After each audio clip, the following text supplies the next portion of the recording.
Guys, dari kuat lemah kali ini berjudul Tetap Maju. Sering kita merasa takut banget buat melangkah ke depan. Takut gagal lagi, takut disakiti orang lagi, atau takut kalau masa depan itu tidak seindah yang kita harapkan. Sering begitu kan guys? Rasanya ada beban di kaki yang menahan kita biar nggak berani melangkah. Guys, coba kita perhatikan kalau kita membawa mobil, spion mobil. Spion itu ada gunanya untuk dilihat sekilas saja, bukan dilihat untuk terus-menerus. Karena kalau kita pandang terus-menerus, spion itu, maka kita akan melihat ke belakang, tidak melihat ke depan, dan kemungkinan kalau kita melihat spion itu terus-menerus, kita bisa menabrak di depan kita.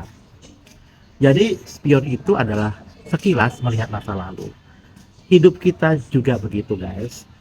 Kita, masa lalu kita itu hanya cuma spion yang bisa jadi sekali dipandang saja. Tapi jangan sampai itu yang membuat kita tidak tahu harus arah kemana. Karena spion itu melihat masa lalu boleh, tetapi kita harus terus maju dalam kehidupan ini. Kita harus tahu kemana kita harus melangkah. Oleh karena itu, kalau kita harus melangkah ke depan, kita harus meminta Roh Kudus menuntun hidup kita, Tuhan Yesus yang menuntun sehingga kita dapat menyerahkan seluruh kehidupan kita kepada Tuhan Yesus. Jadi fokuslah ke depan, minta pimpinan Roh Kudus ya guys. Di Yeremia 29 ayat 11 dikatakan, sebab aku ini mengetahui rancangan yang ada padaku mengenai kamu. Demikian firman Tuhan, yaitu rancangan damai sejahtera dan bukan rancangan kecelakaan untuk memberikan kepadamu hari depan yang penuh harapan. Jadi guys, lihat ya firman Tuhan itu bahwa masa depan kita itu isinya harapan, bukan ketakutan.